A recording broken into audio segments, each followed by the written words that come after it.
Our next speaker has become a genuine friend. You know, you get acquaintances, and in politics you call them friends, and they're just politicians, you know. Like Nikki Haley, our next speaker, is actually a real friend.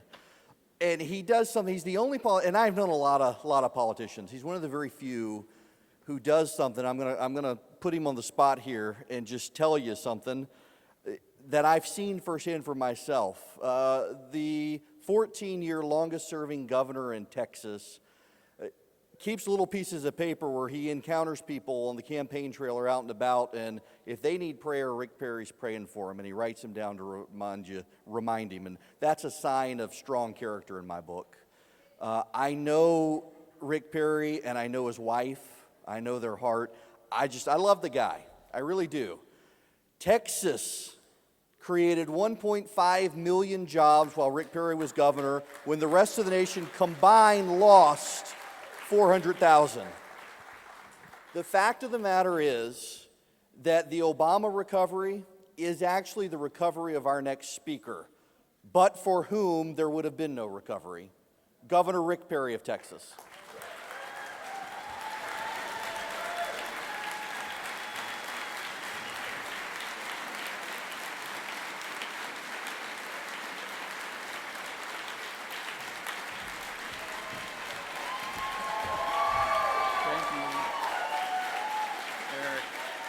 So good.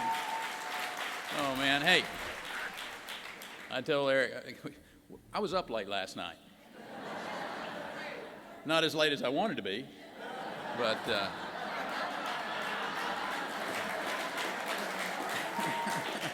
anyway, it was awesome. It was. I hope all of you got to see that. It was.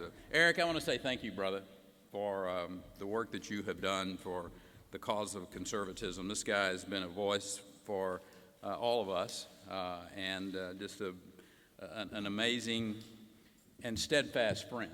So thank you for your friendship, thank you for your voice, and stay in the fight, brother. As a matter of fact, let's just say one time collectively to Eric Erickson, thank you for doing a fabulous job. Come out here again. Come on. Come on, give it up. This is your speech. I appreciate you. You hear me all the time.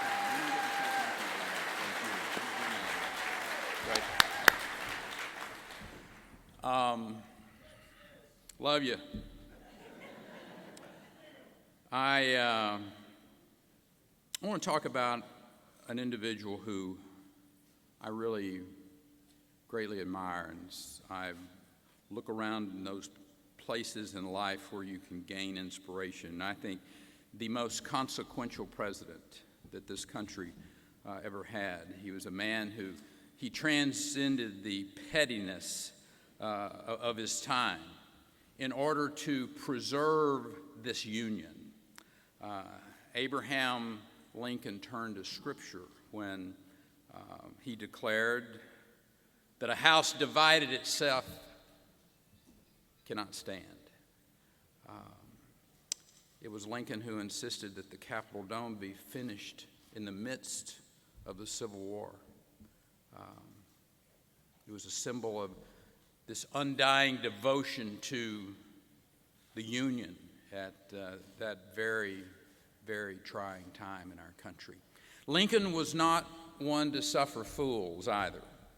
He was a powerful guy, whether it was the know-nothing movement that was occurring during his time that espoused this nativism that blamed immigrants for the troubles of the time, or whether it was Civil War generals that didn't get the job done. He just did not suffer fools well at all. But on the issues of his time, the grave injustice of slavery, a war of secession that claimed the lives of literally hundreds of thousands. He was a long-suffering, he was benevolent. He rose above the pettiness for the sake of the greater good. On the occasion of his second inaugural, after so much blood had been spilled, and with the cause for which he valiantly strived, and it was within sight for him, He could have spoken as a conqueror, but he chose to speak as a healer. I think about a healer in the governor that just walked off this stage in her state, where she was required to be a healer. It is a powerful moment in time like those. And Lincoln set out to bind the wounds of this nation, declaring malice towards none, with charity for all. Today we have another president from Illinois in the White House.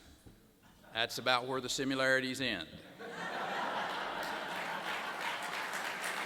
Okay?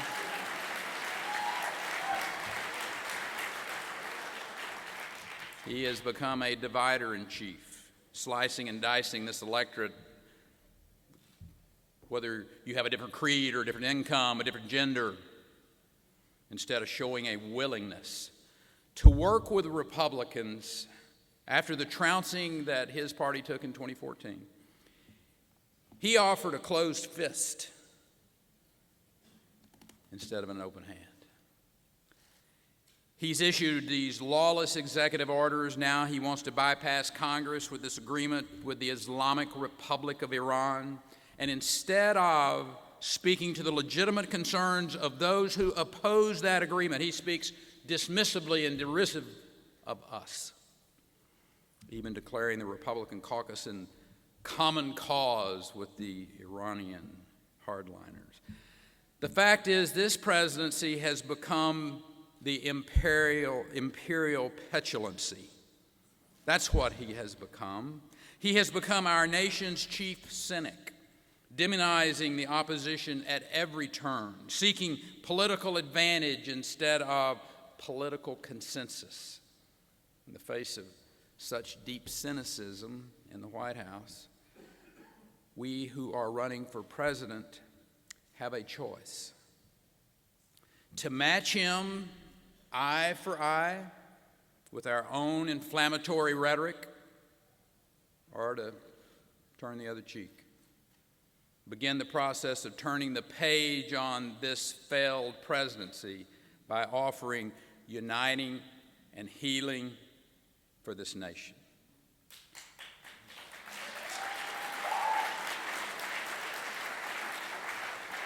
And I will tell you, I don't believe the answer to this Democratic divider is to have a Republican divider. It's time for leadership that repairs the breach, that inspires Americans to dream again, to believe again, with policies that get our country working again. I want to share some important truths with you, starting with this truth.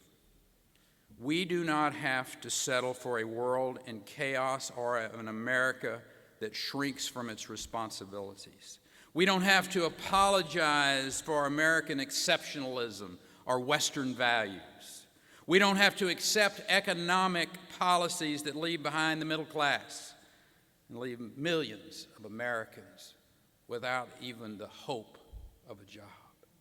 We don't have to settle for crumbling bureaucracies that target our taxpayers and harm our veterans. And we don't have to resign ourselves to debt, decay, and slow growth. We have the power to make things new again, to project America's strength again, to get our economy going again. I'm running for president because I believe our best days as a nation are in front of us. I think we're just a few good policies and a leadership change away from the greatest days America has ever seen.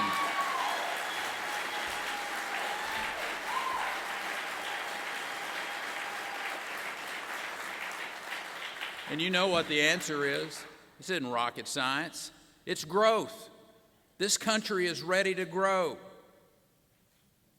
And I'm not talking about growth just for the 1% or Wall Street. I'm talking about growth across the board that we know how to do in this country. Growth that benefits everyone. Growth that boosts the middle class incomes. That creates jobs, that revives those forgotten American cities. Give opportunity to people again. Growth is the key to funding education. Growth is the key to funding health care. Growth is the answer to reducing poverty. Our conservative values are what everyone should come to and recognize, that freedom from overtaxation and overregulation. I know this because I saw it happen in the 12th largest economy in the world. Over the last 14 years that I had the privilege to be the governor of the state of Texas, we freed people from overtaxation, overregulation. We passed the most sweeping tort reform in the nation. There are those on the left that want to talk about a war on women. Let me tell you what happened in my home state. During that decade of the 2000s, a decade that I might add, we added over 6 million people to the population rolls of the state of Texas. 1 out of every 3 jobs in America that were created in that 14 years happened in that state, that 12th largest economy in the world. That tort reform that we passed. If you were a pregnant female from El Paso to Brownsville, it's about 1,200 miles. You had to leave that county to go find prenatal care in the early part of the 2000s. When we passed that tort reform, we protected those health care providers from frivolous lawsuits. And a decade after we passed that, there were over 37,000 more doctors licensed to practice medicine in that state. That's about access to health care. Christus Spahn is a very large Catholic not-for-profit hospital. They save $100 million a year that they don't have to spend on defense cost, that is poured back into that hospital system to hire nurses, physicians, technology, new facilities, to make access to health care. That's what we need to be focused on in this country. America is longing for leadership that will lay solutions out, solutions that work. I tell people this is going to be a show me, don't tell me election. I mean, we've had 6.5 years of a pretty good talker.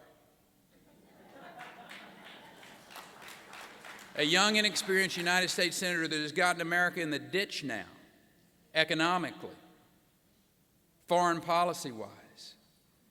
I will suggest that America is ready for an executive, an individual who understands how to lead, how to make decisions. There is just something about those experiences that you can't get out of a book. When the space shuttle fell out of the sky in my home state back in the early 2000s, didn't anybody hand me a manual and say, "Here, Perry, here's how to deal with that issue"? Nobody gave me the how-to book when Hurricane Katrina hit our neighbor in Louisiana, and there were literally tens of thousands of people who came flowing into our state, into open arms, I might add. But the contraflowing of those highways. Last summer, nobody gave me the manual and said, "Here you go, Perry, here's how you're going to have to deal with the border crisis because the President of the United States is going to refuse to secure our border." And I met the President on the ramp in Dallas, Texas, and I looked him in the eye and I said, "Mr. President, if you do not secure the border, Texas will." And we did. We deployed our law enforcement. We sent those Ranger recon teams. We literally had our parks and wildlife wardens in the river because this president didn't understand that his border patrol were 45 or 50 miles back away from the border in an apprehension position. I mean, literally, he looked at Valerie Jarrett and said, "Is that right, Valerie?"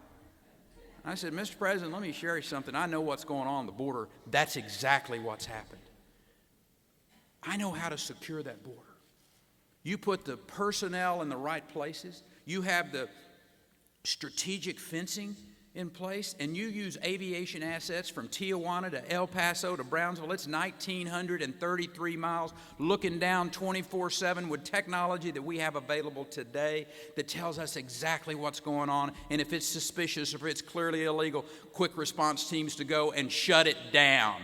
That's how you secure the border.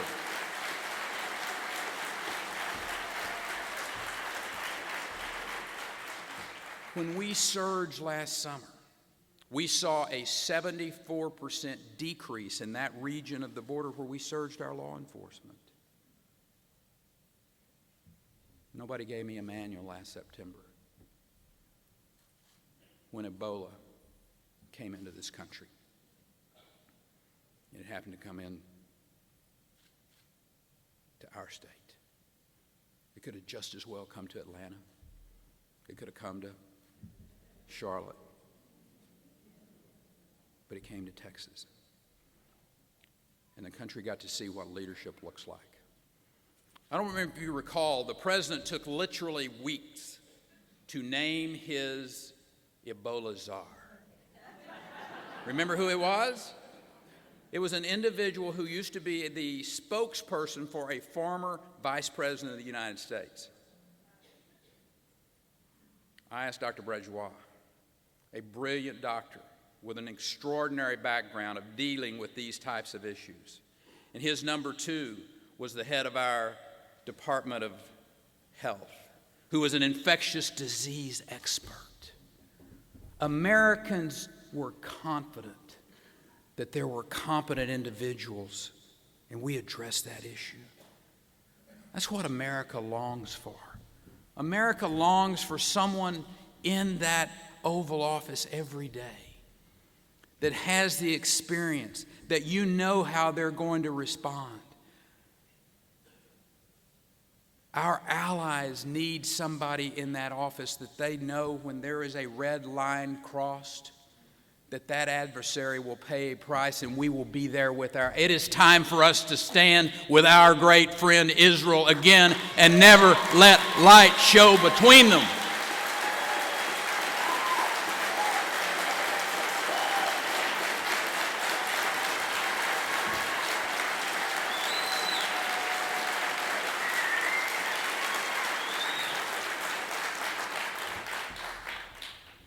Having worn the uniform of this country, it grieves me greatly to realize that we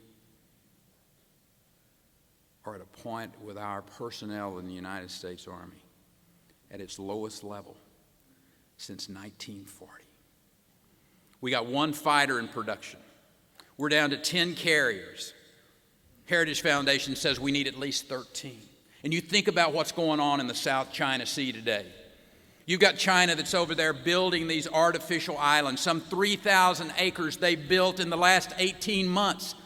You look back historically, and that type of island building with Indonesia, Malaysia, and Vietnam, maybe 10 acres in the last 45 years.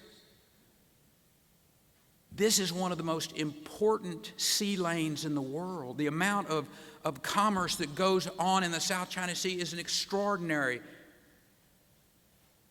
and it's being put in jeopardy because we have an administration that would rather spend money on programs rather than fund our military. And listen, this isn't just this administration. Both this administration and the Republicans in Washington, D.C., I will suggest, have failed us when it comes to funding our military.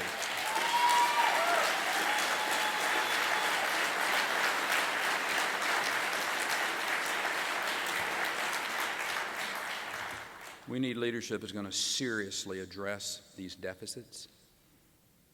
And I know a little bit of something about that. There were two major turndowns in the Texas economy over that last 14-year period. There's only two ways to address this issue, my friends, and you know it. This is so much. My father used to say, I don't know why they call it common sense when it ain't so common. But this is common sense. You cannot address this debt, this absolutely immoral debt that we have in this country without cutting spending and growing the economy. Those are the only two options to this. We can't put this off. You realize that by 2023, we will be spending more in interest on the federal debt than we are spending on the totality of our Department of Defense budget. That is just insane. We need a president who understands how to manage that place, who will go to the American people, address these issues that are so important to the future of this country. I know how to get this country back growing again, because I had the great privilege of overseeing that in the 12th largest economy in the world. I mean, that's a serious, we're about the size of, Texas is about the size of Canada or Australia. This matters. And I think it's so important for us as a country to really have this conversation about experience, about executive experience. Show me, don't tell me. I want to see what you've done. Don't tell me what you're going to do. It's time for leadership in this country that's proven. An individual who will take the helm of this country. We've got to have hard decisions that are made. And the fact is, these defense cuts are not the solution to the problem that's out there, for sure. It's this entitlement spending. And we've got to reform the entitlement program in this country. And the Washington politicians refuse to do that. Now, let me tell you, that's a whole nother speech for another time right there on how to deal with these entitlements. But let me be very clear about something. You elect me President of the United States, and America will be strong again militarily. America will be respected around the world because we have a strong military. Ronald Reagan got it right. He knew that when America is strong, the world is safer. But you must grow your economy first. If I went around this room and asked everybody what's the most important thing that government does, I'd hear a number of interesting things. I happen to be one of those people that believes in the Constitution. And the Constitution tells us a couple of really important things that the government needs to do. Constitutionally, one of them is stand a strong military. It's right there. It's enumerated in the Constitution. The other one is to keep this country secure. How about Washington get those two things right, and then we can talk about if there's anything else they need to be dealing with.